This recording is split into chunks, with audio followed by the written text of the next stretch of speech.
All right, so before we get into Ensemble methods, I wanted to talk about the project really quick. Mini project, I would say there is no like deadline. You don't have to submit it to me. I just really think is a good practice for the actual project. So please just, if you want to send me over your notebooks for me to just take a look, make sure you have all the processes down. Feel free to do that whenever. You can also talk about that during one-on-ones.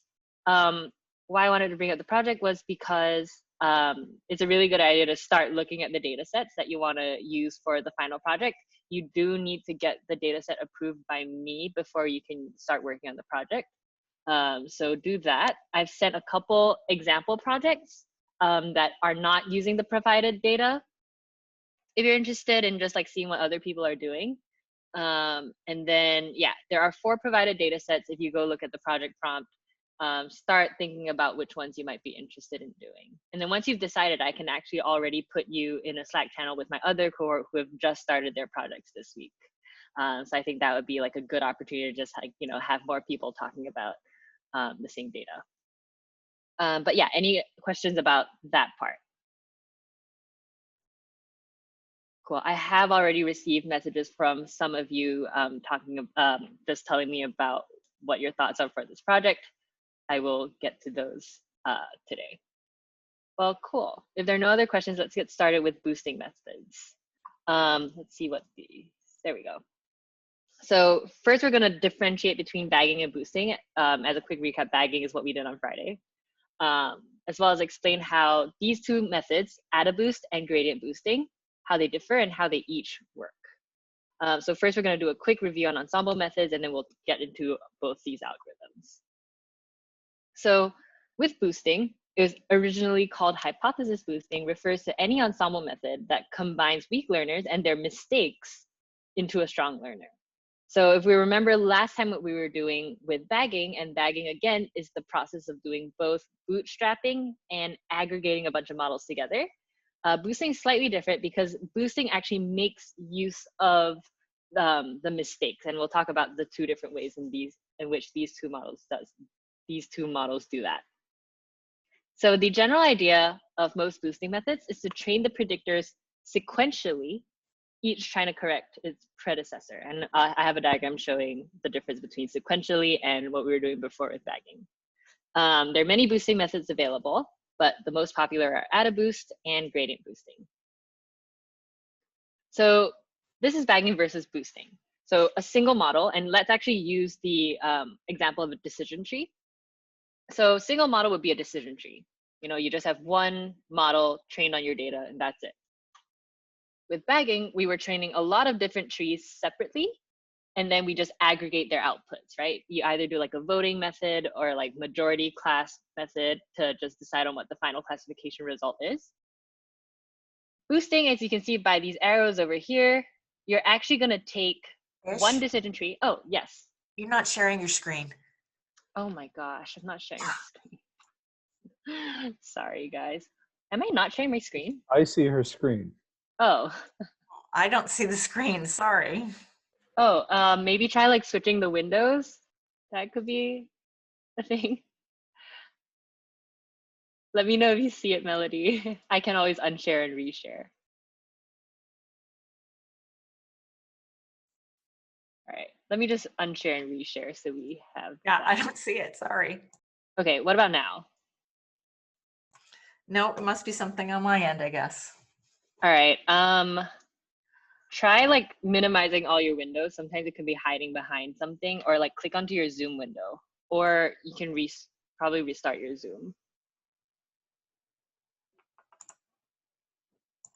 All right, but unfortunately, I think I'm gonna move on. And Melody, if you have any questions, just let me know. All right, so as I was saying with boosting, what you're doing is, what was I talking about? Oh, right, yeah. As you can see with boosting, just by the direction of these arrows, what you're doing with boosting is you're actually gonna run it through a single model. So for example, here we're first gonna fit a decision tree.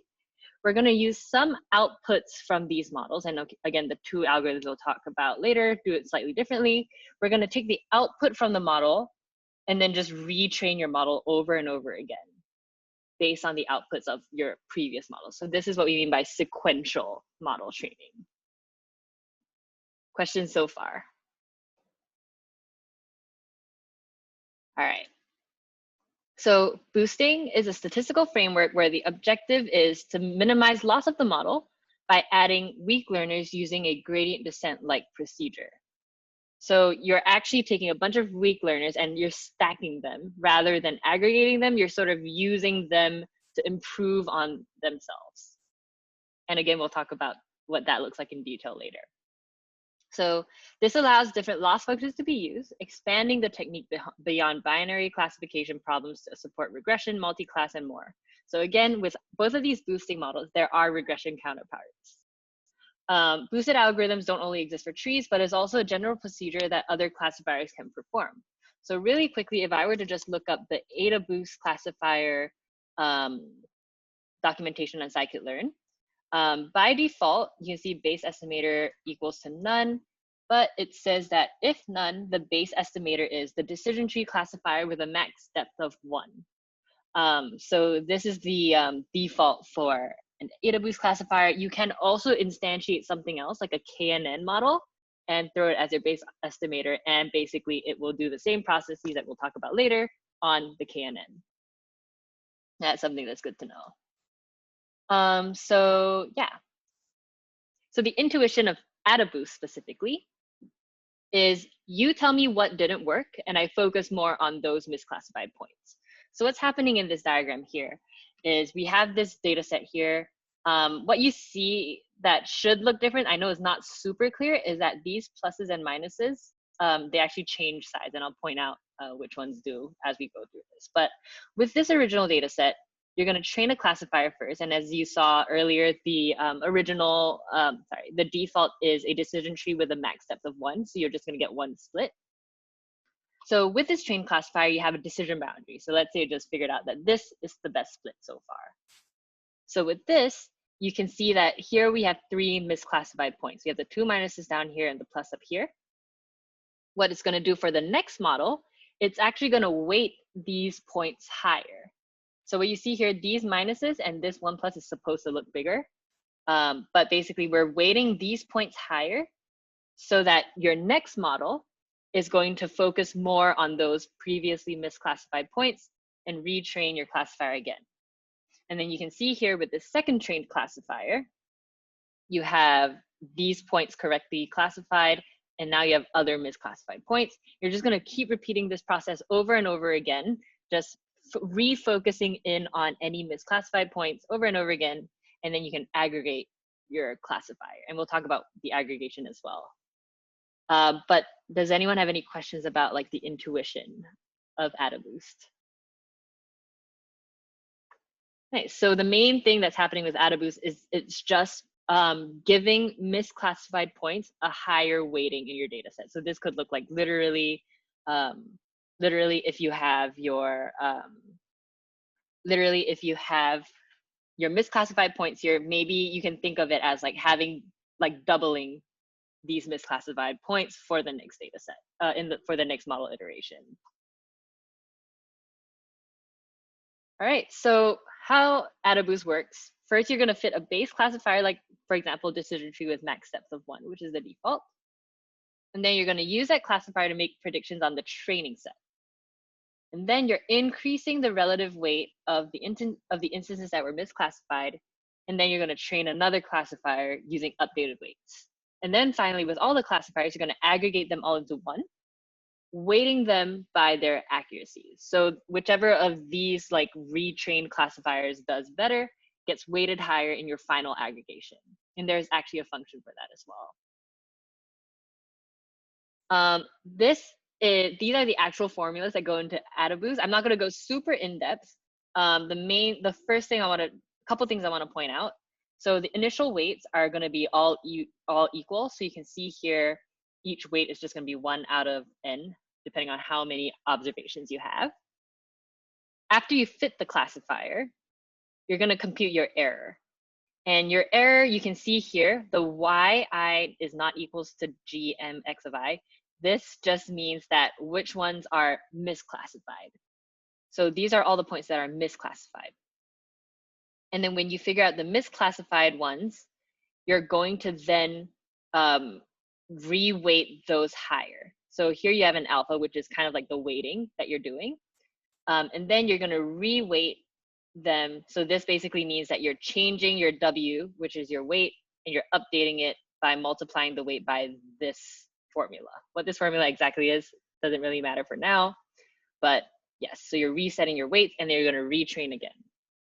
And so from M1 to big M, which is however many estimators you choose to use, which means like how many iterations of this subsequent modeling you want to do, that's big M. And then finally, at the very end, your final G has this aggregation function. And I do have a slide later talking about that as well. But if all of this looks like mumbo jumbo to you, that's fine. All right, so the first classifier actually is trained using a random subset of the overall training set. And then so the misclassified item is assigned a higher weight so that it appears in the training subset of the next classifier with a higher probability. So this is one of the intricacies that we haven't talked about yet, but each classifier is going to be trained using a random subset of your train set. And then where the weightings come into play is that any misclassified item will just have a higher probability of being used in the next train set. So that's another layer of like kind of the randomness and also accounting for, and that's where the weights come into play. But questions about this part? And this is with resampling too, so you could technically have the same row of data multiple times in the new data set? So this one, so like whether it is being, that's a good question, whether it's being bootstrapped. I believe it's not a bootstrap, but I can double check that.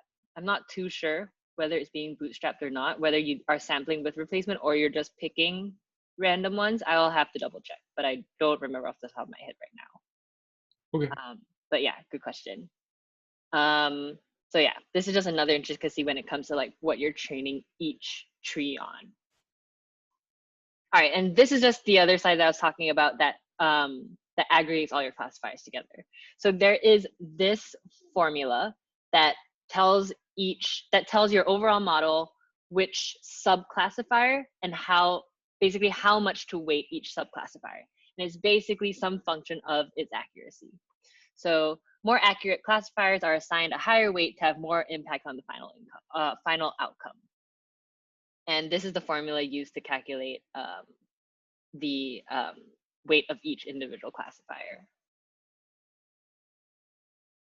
All right, so just to summarize this part, just to summarize this part, both regression and classification, you are starting with a weak tree, you're gonna use a misclassification penalty to determine the new weight of your misclassified points, and then make a new tree and then use all the trees together.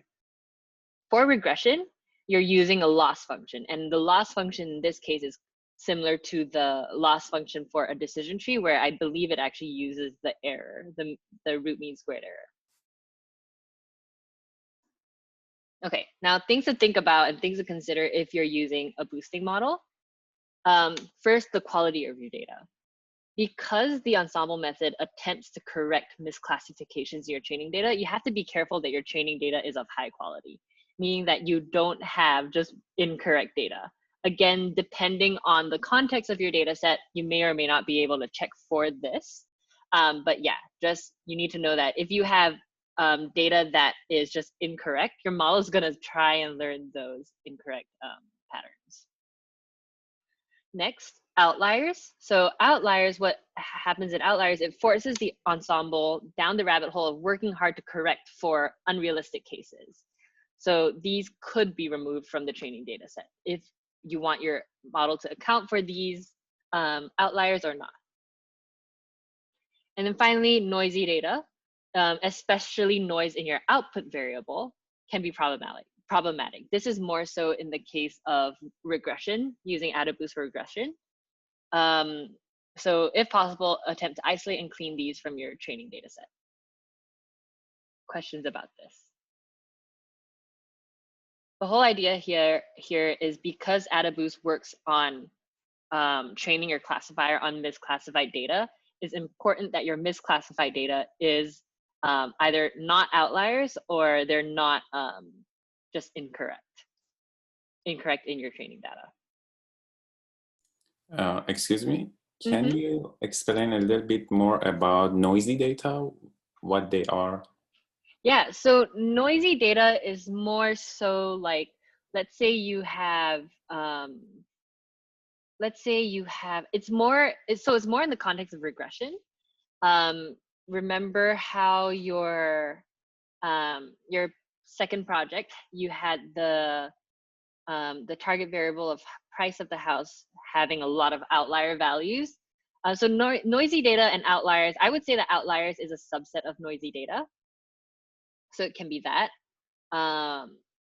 So I don't know if, let's see, how much, does that make sense? I guess, yeah, noisy data could also be just like incorrect data, or if you have a lot of like uncertain data. It's definitely more in the context of regression compared to classification. You mean they affect on our target variable in a bad way, right? It shouldn't be that way. Yeah. So if we eliminate them, our target variable would be higher, or based on well, the idea is you sort of want your target data to have a more reasonable distribution. I think that's a better way of putting it. You want your target variable to have a reasonable distribution, whether it is a normal distribution for like things like linear regression, or something that's like more uniformly distributed. So if you have, for example, like something that is normally distributed, but a lot of like little bumps as outliers, that would be noisy data. Or if you have points that are, perhaps if you have a distribution that is, I guess you could count skew to be noise, not too sure. It is very context dependent. I think that's why it's important to do like literally plot your histograms for your project and just take a look at the distribution of your target. It just has to make sense. If you have a distribution of your target that doesn't make sense, then that would be a sign of noisy data. Okay, thank you. You're welcome. I wish I had a better answer for that. All right, so to just summarize AdaBoost before we get into the next algorithm, which is gradient boosting. AdaBoost sequentially trains classifiers, improves the overall classifier by looking at misclassified instances. It weights misclassified instances more, so they're more likely to be included in the training data subset. Each classifier is weighted based on their accuracy, and they're all aggregated to create the final classifier. So they are, it's taking a weighted average. Finally, it doesn't perform very well on noisy data or data with outliers. And then I guess finally, you don't have to only use a decision tree. That is the default, but you can also put in other base classifiers. Questions about AdaBoost before we move on? All right. So the next algorithm we're going to talk about is gradient boosting. So very, very similar to AdaBoost. It also evaluates a collection of trees sequentially and then gradually assembles the collection of trees that model the underlying behavior of the data. So unlike AdaBoost, however, gradient boosting evaluates the residuals of the previous tree, and then you actually are trying to make predictions on the residual. So I hope, okay, we're going to skip this for now. Maybe we'll come back to it. But let's say we have this data, and this is more of a regression example. So let's say this is our predicted y, and then these are our x. This is what we're going to use to predict y. So let's take a look at these different plots. So first of all, we're going to start with our first iteration. So let's say with our first decision tree, we just have two terminal nodes. So we basically have two predictions here of like 10 or like 12 and like 22, for example. So these are our first tree's predictions. With that, you can sort of see this is what our residuals look like. So you can see here from 0 up to 10. Yeah, hold on. Oh, this is 0. This point here is 0, sorry. Yeah, so 0, you can see this is above the line by that much. This is below the line by that much. So this is actually negative, so on and so forth. with the next iteration, you're actually training it on these residuals. So you're actually trying to fit your line to this residual to correct your first line. So you're kind of stacking your models. So based on that, as you can see, because you're trying to regress on your residuals, you slowly get to figure out more and more, you get more and more granular and more precise with fitting your line to your data because of that. So over time, with more and more predictors, you'll see that the residuals all start to converge. So here you can see that they're still pretty split up after 3 iterations, but after 18, they're pretty much flat now. I believe the axis here should change. I did take this from somewhere else. So this should change and this should be 0 instead of here being 0. Questions about this so far? All right, so the difference being where previously with AdaBoost, we were just reweighting the actual data points. Here, you're just regressing on the residuals. So with that, something that you end up tuning with gradient boosting is how many trees should I create? So what you do here, a very common graph to plot with any gradient boosting model is how many trees should I have, right? So here you can see we have our validation error on the y-axis, the number of trees on the x-axis, and then you sort of want to do it where it plateaus or where it is the minimum, the start of where it begins to plateau. And here you can see it's around 55. And here our best model of 55 trees, you can see it doesn't totally overfit everything, but you get a pretty decent line going through all your data points. Questions so far? I think this next slide is a better slide with less clear visuals, but you can sort of see here, this is an example with only 3 estimators, and this is an example with 200 estimators. So the more estimators you have, the more you have the tendency to get overfitting. Questions so far? All right. Well, with gradient boosting, very, very similar process as AdaBoosting, just the cost function is a little bit different. With regression, you are minimizing your objective function by finding residuals of the prior tree, and then you're creating this new tree using these gradients or residuals of the prior tree. With classification, it's similar, just that the terminology is a little bit different because residuals for classification are not the same. So again, you're starting with a weak tree, and instead of doing this minimizing of the objective function by taking the residual, the actual difference between actual and predicted value, we're actually going to maximize the log likelihood by calculating partial derivatives of the log probability for all the objects in the data set. So again, quite similar to the process of logistic regression, you're just trying to fit the best line to your data. And then you're creating the new tree using the gradients and then add it to your ensemble using that weight. So similar to AdaBoost process of adding it to your ensemble weighted by accuracy. Questions about this? All right, so we've talked about AdaBoosting and gradient boosting. Those are actually both in scikit-learn. The last thing I want to talk about is actually one of the most powerful algorithms called XGBoost. So both XGBoost and gradient boosting methods use the principle of gradient boosting.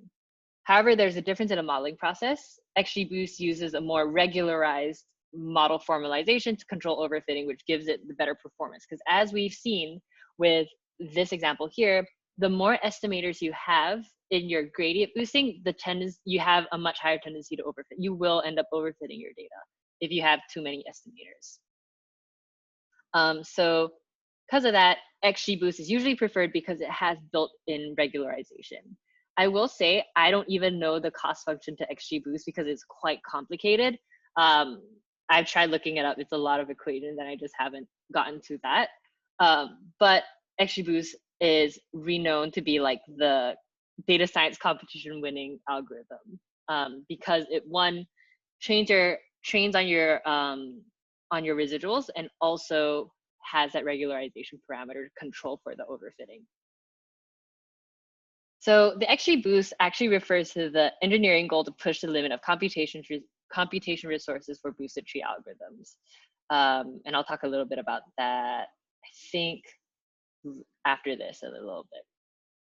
So downsides, XGBoost is actually not part of scikit-learn. So I usually send out this one walkthrough that shows you how to do XGBoost. I think I also saw earlier that Tim had posted something about the installation not working correctly on Windows. If anyone has issues with that, do let me know.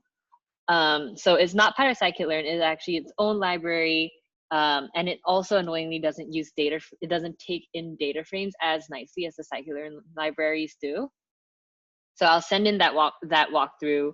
The main difference is you have to convert your data frames into another data type. It's known to be harder, better, faster, stronger. You can also edit the cost function of XGBoost. I will say with what we're learning in this course, you won't be writing your own cost functions, but eventually you could. There are also a lot more parameters.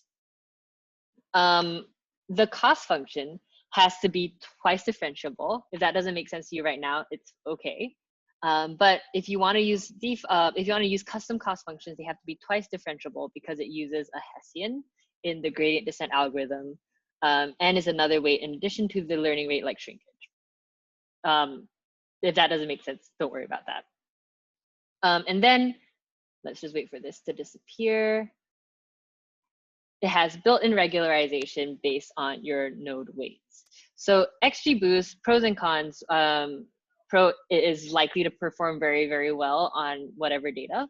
Downside is you would just have to account for the fact that it comes from a different library and it is used slightly differently. So if you're writing functions for your modeling process, you might have to take XGBoost into account. So these are some resources. There's something that I wanted to talk about XGBoost's hyperparameters. So let me do that really quickly. There we go. So XGBoost parameters, if you do decide to use XGBoost, I personally think that their documentation is okay, not super clear, but a lot of the parameters are quite similar to the scikit-learn one. So you can see here, this is the learning rate that they actually call Ada. You have your gamma is the minimum split loss, which is something in your decision tree as well. Main ones that you will deal with are your max steps. You can see here the default is 6. Remember how AdaBoost default was 1. You have your child weight. You have, what's another one that we have here? Let's see, there's one main one that I wanted to talk about. The number of, sorry guys, I don't see it in this one, but there's something very, very similar in your SVM. So let me just bring this up. And never mind, if I see it, I'll send it out and let you all know. Basically, there is a parameter that you can tell it how many of your computer's cores you want it to use in training. So that is something that you can also tune for. And it does, depending on your computer, it might be faster to tune those.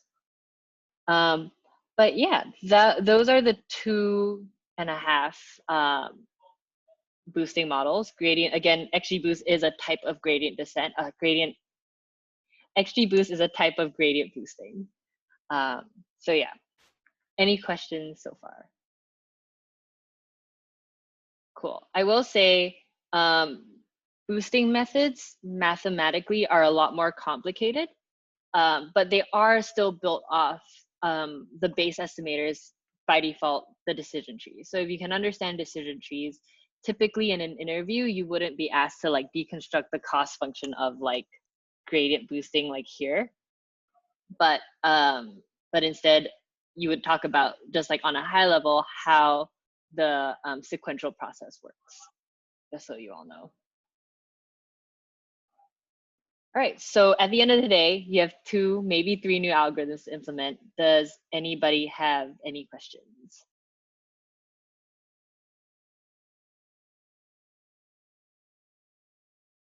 Cool. As I said, now is a really good time to start looking at the project data sets. I will be going through the project. I'll be kicking off the project on Thursday. So the sooner the better. Tomorrow we'll be going through both topic 31 and 32. So I'll be going through our last algorithm, which is support vector machines, as well as just an overview of how you can use scikit-learn's pipeline library. Cool. Any final questions? Going once, going twice. All right then, well, with these models, AdaBoost and gradient boosting, you can just implement them in the same way with scikit-learn. Again, if you want to send me your mini project notebooks, please do so I can look through them. If you just want to make sure you're checking all the boxes, I'll do that. But if there are no further questions, I will see you all at tomorrow's study group or at your one-on-ones later. All right, I will see you all. Bye. Bye. Thank you. Thank you.